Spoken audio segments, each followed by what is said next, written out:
Good morning and welcome to Tea or Coffee, yes, your favorite breakfast show on Nigeria's first full HD television, High Impact TV. My name is Ade Oyeyepo, and I hope you are as excited as I am this morning because, yes, all right, if you are in Nigeria, if you are a Nigerian, if you are a black woman, if you're an African, you understand why, you probably understand the excitement behind this very broad smile this morning. Yes, yes, yes, and it has to do with Okonjo Iweala, the newly appointed director of the World Trade Organization. What's a big deal? Now, a lot of people probably don't understand why this is a big deal. Why a lot of people, some people around the world probably, they're trying to understand why are these people so excited? Like, why are people so excited? Like, what is the big deal? This woman has been appointed World Trade, the director of World Trade Organization. What is the big deal? That's in itself is the big deal. That's not just a woman, but an African woman, a black woman from Nigeria, Africa, not from any Western country. A black woman from Nigeria, Africa, has been appointed the director of the World Trade Organization. What's a big deal? What's a feat that she has managed to achieve? Now, who is this particular woman? I'm going to briefly tell you who she is so that you understand the context of this person and the magnitude of her person. You understand the magnitude of her person, in comparison or within the framework of the magnitude of this new role that she now has. So Ngozi Okonjo-Iweala, she was the chair of the board of Global Alliance for Vaccines and Immunization since its creation in 2000. Now, when she was heading that particular board, she made sure that she saw to it that 580 million children had been vaccinated, and she saved 8 million lives. You can see that from the screen. That was one of our roles in Gavi, the Global Alliance for Vaccines and Immunization. She was Nigerian Finance Minister from 2003 to 2006, and again from 2011 to 2015. She was briefly Foreign Minister in 2006. Also, the first woman to hold both positions in the country for 25 years. She has a long 25-year career at the World Bank, which she rose to the #2 position in that particular organization. She has been voted as top 50 greatest world leader in 2015 with Fortune, top 100 most influential persons in the world and that was with Times, right? And she has also been voted as one of the top 100 most powerful women in 2011, 2012, 2013, and 2014. Now, she has been appointed the director of the World Trade Organization. Now, there are loads of politics, behind the scenes as to why there was a delay in the appointments, with the Donald Trump administration and whatnot. But, once that administration, and, there was a delay and they delayed the announcements for a long time. It seems to me that, they were waiting for maybe Biden to enter power. Now that when Biden got into power, obviously he was more progressive, more positive about the move for Ngozi Okonjo-Iweala. I was more positive about the appointment of Ngozi Okonjo-Iweala as the director of the World Trade Organization. It is a big deal. It sends the right message. We're seeing, and, the reason why, and this is actually what I want to talk about this morning, the reason why this is a big deal is because of the hegemonic hierarchy in our global society today. What is hegemonic hierarchy? Hegemonic hierarchy is the hierarchy of dominance and the ruling class in the political and social context of our society. What am I trying to say? The hegemonic hierarchy for a long time has been white male, white female, black male, black female. In recent times, we're seeing this dominance change with the recent appointment of Kamala Harris as the Vice President of America. Now we're seeing another black woman. What I find most interesting is that this is not a black woman in a Western country, in England or America or one of these European countries or whatnot. This is a black woman from Africa, from Nigeria, Africa. She has held political positions in this country.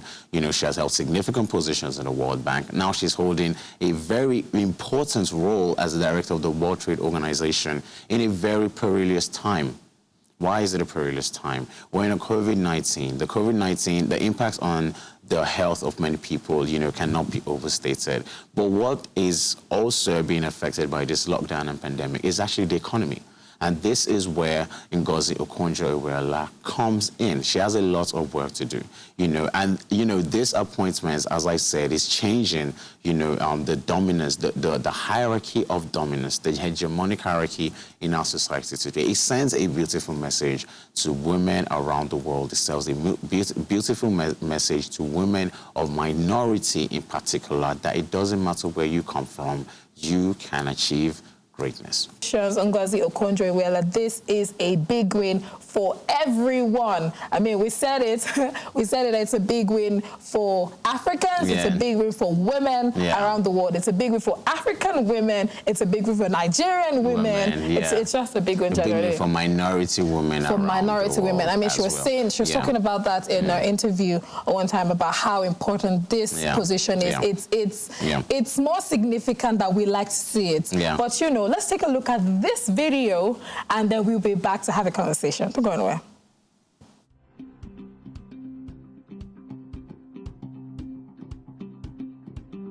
Trade is important for the 21st century. It's important for prosperity. It's important for resilience. It's important for sustainable growth.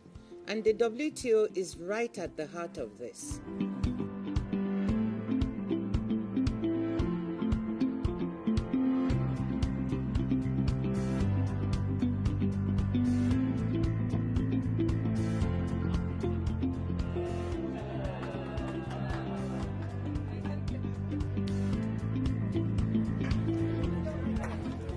This is like a big plus.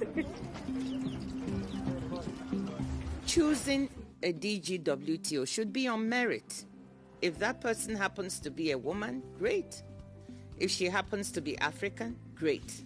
I hope it's a sign not only to women and girls in my country, but to women and girls worldwide, that the world is ready and women can do it.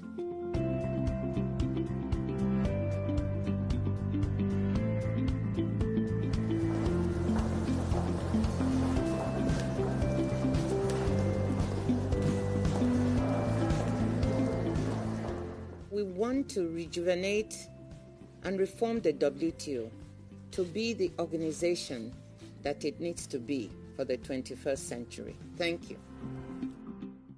And yes, the women are ready to reform and do great things for the world. And I'm excited that she's now in that office to represent us and do a fantastic job. All of the offices that she has held as a finance minister, and she has been able to do it very well and excellently. Her wealth of knowledge is interesting. I mean, I've seen various interviews by Ngozi Okonjo-Iweala, and in my mind, I'm like, this is mind-blowing.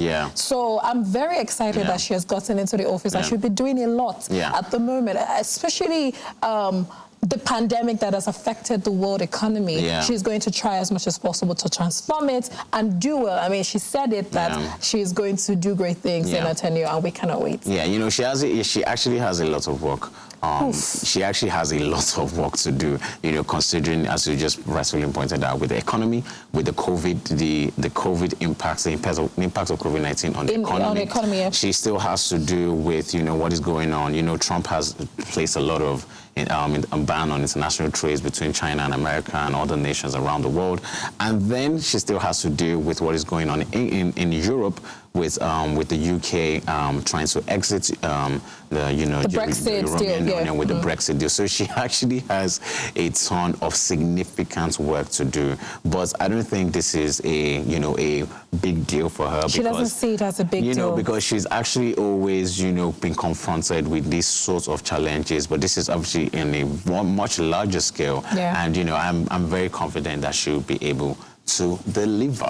So that is all we will be having on Tea or Coffee this morning. Very glad that you've chosen us to start your day off with us, and we hope that we've been able to encourage you. We hope we've been able to inspire you. We hope we've been able to teach you something new. And, you know, one of the most important questions we're leaving with you this morning is, how are you using your technology? Are you using it for the greater good of humanity, or are you using it for the dire state of humanity? Think about it and maybe readapt and change how you're doing it if you're not doing it for the benefits of everyone.